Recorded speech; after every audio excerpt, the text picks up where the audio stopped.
Brexit, the big discussion, but when will it actually happen? We know that we voted to leave in June, but when will Theresa May actually be triggering Article 50? Here are some of the many different aspects of the argument. I agreed with Brexit because we've been in the European Union for a long time, and I just thought it's time for a change, something fresh. And also people were going on how it's going to affect us economically, and also to do with the migrant crisis as well. I think it was time to leave because also this is our country. They shouldn't people from other countries shouldn't really have to come over here for help. They should have to sort it out themselves. Do you agree with Scotland having another referendum, and why? Well, I think the Scottish National Party put in their manifesto for the Scottish Parliament that should the United Kingdom leave the European Union against the will of the Scottish people, that they would seek to hold another referendum. The Scottish National Party were elected. We are leaving the European Union. It is against the will of the Scottish people. A huge majority of Scots voted to stay. So from a democratic perspective, it seems perfectly reasonable for the Scots to get another opportunity to make that decision. And I've no doubt that there will be another referendum in Scotland as to whether Scotland should leave the United Kingdom. How will Brexit affect Britain economically?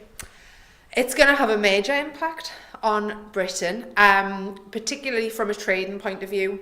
Currently we operate in a single market, so we can trade freely. We don't have to pay any taxes or anything to bring products in from the EU. So it's going to have a major impact because we don't know if we're going to have access to that market.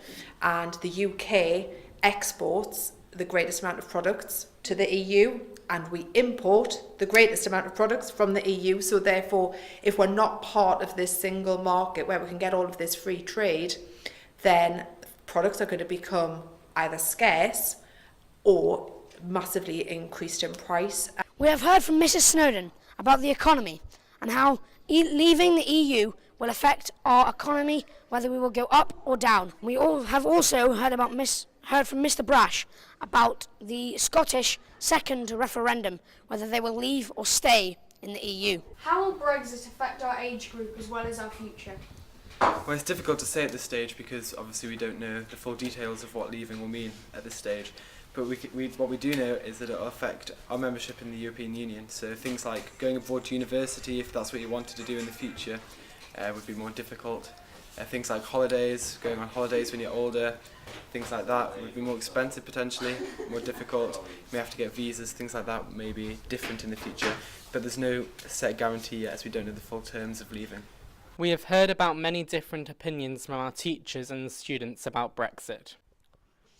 So now you have heard the many different aspects of the argument. You have heard how Miss Snowdon said it will affect business, and you have heard from Mr. Brash about the Scottish referendum.